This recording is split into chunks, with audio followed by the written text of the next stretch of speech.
जवाहरलाल नेहरू उस समय प्रधानमंत्री तो थे, लेकिन उनको लोगों ने नहीं चुना था। कुछ लोगों ने उनके नाम का प्रस्ताव किया और अंग्रेजों ने उनको सत्ता सौंप दी। अभी सही में लोकतांत्रिक देश के प्रधानमंत्री वो तभी कहलाएंगे जब देश की जनता उनको चुनेगी, और इसके लिए जरूरी था देश में चुनाव करवाए जाए। सुकुमार सेन को पहला चुनाव आयोग का अध्यक्ष चुना गया। अब उनकी जिम्मेवारी थी कि देश में चुनाव कैसे हों। उस समय देश में चुनाव करवाना बिल्कुल भी आसान नहीं था दोस्तों। जब लोग यही समझते थे कि सरकार तो माई बाप है, उसको क्या हम चुन सकते हैं, क्योंकि उनको चुनाव के बारे में कुछ पता ही नहीं था। जिस देश की 80 से 85% जनसंख्या निरक्षर हो और उनको ये भी समझाना कि वोट उनको कैसे डालना है, तो ये बिल्कुल भी आसान नहीं था। जब चुनाव आयोग की टीम लोगों की वोट बनवाने के लिए गांव दर गांव जाती, तो वहां पर औरतें उनको अपना नाम बताना भी ठीक नहीं समझती थी, क्योंकि प्रथाएं ही ऐसी थी। वो अपना नाम किसी पराई व्यक्ति के सामने लेना पसंद नहीं करते। तो उस समय देश में किस तरह चुनाव संपन्न हुए, इस वीडियो में हम इसी बारे में बात करेंगे। दोस्तों, अगर आपने अब तक भी हमारे चैनल को सब्सक्राइब नहीं किया है तो चैनल को सब्सक्राइब कर लें और साथ में जो घंटी का बटन दिया है उसको दबाकर ऑल पर क्लिक कर लें। हमारी वीडियो का नोटिफिकेशन आप तक पहुंच जाएगा। नमस्कार दोस्तों, आप देख रहे हैं चुनाव तक, और चुनाव तक के इस एपिसोड में हम भारत में हुए पहले आम चुनावों पर बात करेंगे। जैसा कि मैंने पहले भी बताया दोस्तों, ये बिल्कुल भी आसान काम नहीं था, और विंस्टन चर्चिल ने तो ये बोल ही दिया था कि अरे ये क्या लोकतंत्र लेकर आएंगे। अभी अभी आजाद हुए 36 करोड़ का इनका मुल्क, जिसमें से 80-85% लोग अनएजुकेटेड, और ये सबको वोट का अधिकार देंगे, सबको वोट के लिए खड़ा कर लेंगे। ये कोई मजाक है? सब फेल होने वाला है। दोस्तों, उनको मजाक लगना ही था, क्योंकि पूरी दुनिया में भारत इकलौता ऐसा देश है जिसने आजाद होते ही लोकतंत्र को चुना। 21 वर्ष से ऊपर सबको वोट देने का अधिकार दिया, नहीं तो लोकतंत्र का दम भरने वाला कोई भी देश शुरुआत में पूर्ण रूप से लोकतंत्र स्थापित नहीं कर सका। कई देशों में तो शुरुआत में महिलाओं को वोट देने का अधिकार नहीं, कहीं पर अमीर गरीब का भेदभाव था, कहीं पर पढ़े लिखे अनपढ़ का भेदभाव था। भारत इकलौता ऐसा देश है जिसने अमीर हो गरीब हो, महिलाएं, एजुकेटेड अनएजुकेटेड, सबको एक लाइन में खड़े होकर वोट देने का अधिकार दिया। अब चुनाव आयोग का गठन हो चुका था और नेहरू जी को तो बहुत जल्दी थी चुनाव करवाने। उन्होंने कहा कि अब चुनाव करवाए जाएं बस। लेकिन सुकुमार सेन, दोस्तों बड़े अफसोस की बात है कि सुकुमार सेन के बारे में बहुत कम लोग जानते हैं। वो 1921 में सिविल सेवा के लिए चुने गए। 47 में पश्चिम बंगाल के मुख्य सचिव नियुक्त हुए, जो ब्रिटिश भारत में किसी राज्य के लिए अधिकारी का सबसे बड़ा रैंक होता। 1950 में मुख्य चुनाव आयुक्त चुने गए। जब नेहरू बड़ी जल्दबाजी कर रहे थे तो उन्होंने कहा, देखिए सर, इतना आसान भी नहीं है, 1 साल दो, उसके लिए बहुत तैयारी चाहिए। और वास्तव में दोस्तों ये बहुत बड़ा चैलेंजिंग काम। अब आपको आसान लग रहा होगा क्योंकि यह हो चुका है, लेकिन उस समय जब ये नहीं हुआ था, आपको जानकर हैरानी होगी कि 68 फेज में चुनाव हुए थे। उस समय में 68 फेज, 68 फेज में चुनाव करवाने पड़े थे। अक्टूबर 1951 में शुरू हुए, 21 फरवरी 1952 तक चुनाव चले थे। और ये ना सिर्फ लोकसभा बल्कि राज्यों के विधानसभा चुनाव भी साथ। लगभग 4500 सीटों के लिए चुनाव हुए थे, जिनमें लोकसभा की 489 और अन्य राज्य के विधानसभाओं की सीटें थी। अब सुकुमार सेन के सामने सबसे बड़ी दिक्कत ये थी कि देश की 36 करोड़ आबादी में से 17.5 करोड़ आबादी बालिग थी, और उस जनसंख्या की वोट कैसे बनाना उनके लिए बड़ा चैलेंजिंग था। ये बिल्कुल भी आसान काम नहीं था, क्योंकि जिसमें से 80 से 85% लोग अनपढ़ थे, और देश में प्रथाएं ही ऐसी थी।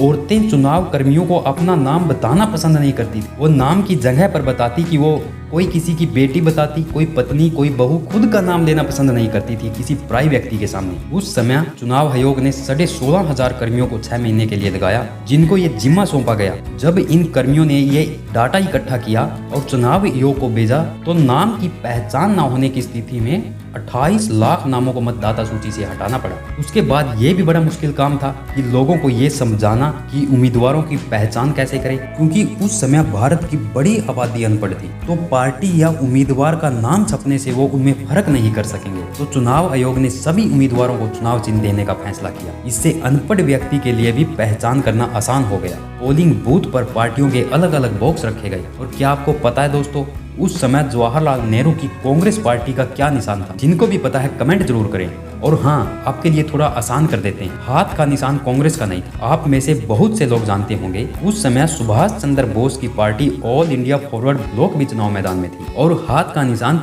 सुभाष चंद्र बोस की पार्टी का था। कांग्रेस का क्या निशान था, आप कमेंट में जरूर बताएं। इसके अलावा जो पार्टियां मैदान में थी, कांग्रेस को छोड़कर आए आचार्य कृपलानी के द्वारा बनाई गई पार्टी किसान मजदूर प्रजा पार्टी, डॉक्टर लोहिया और जयप्रकाश की सोशलिस्ट पार्टी, और कांग्रेस को छोड़कर आई श्यामा प्रसाद मुखर्जी के द्वारा बनाई गई जनसंघ कम्युनिस्ट पार्टी, और इसके अलावा डॉक्टर अंबेडकर के द्वारा बनाई गई शेड्यूल कास्ट फेडरेशन। जी हाँ दोस्तों, डॉक्टर अंबेडकर जवाहरलाल नेहरू के खिलाफ चुनाव लड़ रहे थे, वो उनकी पार्टी में नहीं थे। डॉक्टर भीमराव अंबेडकर की अपनी पार्टी थी। इस प्रकार से इन सभी पार्टियों ने चुनाव में हिस्सा लिया। और सबसे पहला चुनाव हिमाचल प्रदेश की छिन्नी तहसील में हुआ। क्योंकि सर्दियों में बर्फबारी का सामना ना करना पड़े, इसलिए वहां पर 25 अक्टूबर 1951 को ही मतदान करवा दिया गया। और फिर शेष भारत में अगले साल जनवरी और फरवरी में मतदान हुआ। 3,80,000 पेपरों पर छपी मतदाता सूची, और बताया जाता है कि 60 पैसे प्रति मतदाता उस समय खर्च आया था। मत पेटियों और इतना सारा जो पेपर चुनाव में यूज किया जाता है, उसको पोलिंग बूथ तक पहुंचाना कोई आसान काम नहीं था, क्योंकि उस समय ट्रांसपोर्ट के साधन भी इतने विकसित नहीं थे, और मणिपुर जैसे दुर्गम स्थानों तक इन्हें पहुंचाना कोई आसान बात नहीं। सुरक्षा के लिहाज से बक्सों को बुलेट प्रूफ बनाया गया, जिसमें 8,200 टन स्टील का इस्तेमाल किया गया था।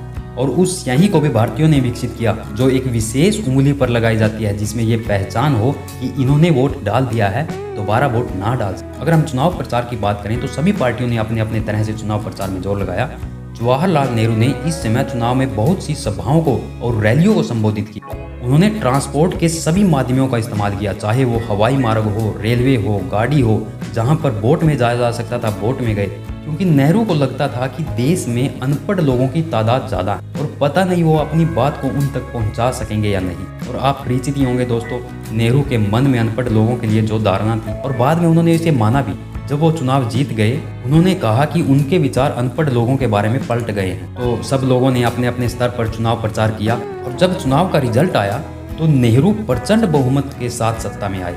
उन्होंने लोकसभा की 489 में से 364 सीटों पर जीत दर्ज की, और राज्यों के भी जो चुनाव हुए उनमें 3,280 सीटों में से 2,247 सीटों पर जीत हासिल की। लोकसभा में कांग्रेस को लगभग 44.9% वोट मिले, और जवाहरलाल नेहरू फूलपुर सीट से बड़े मार्जिन से जीते।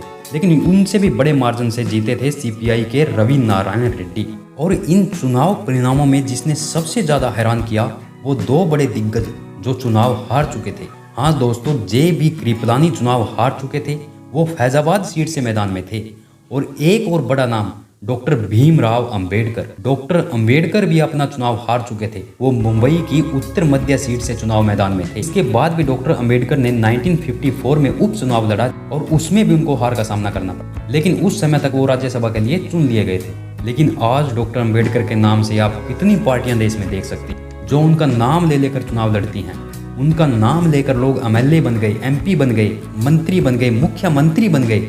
लेकिन विडंबना देखिए, वो खुद कभी चुनाव नहीं जीत पाए।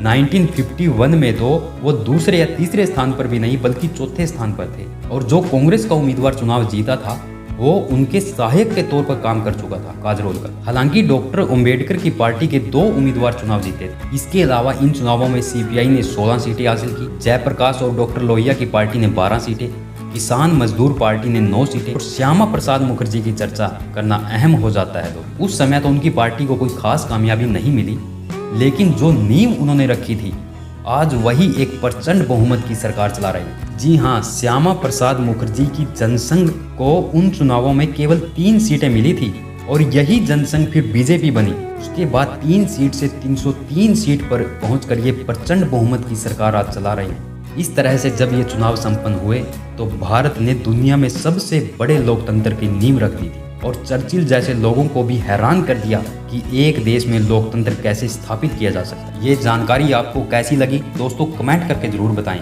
और जिन मेरे दोस्तों ने अब तक भी चुनाव तक को सब्सक्राइब नहीं किया है, वो चैनल को सब्सक्राइब कर बेल आइकन को दबाकर ऑल पर क्लिक कर लें, जिससे हमारी वीडियो का नोटिफिकेशन आप तक पहुंच सके। धन्यवाद। जय हिंद दोस्तों।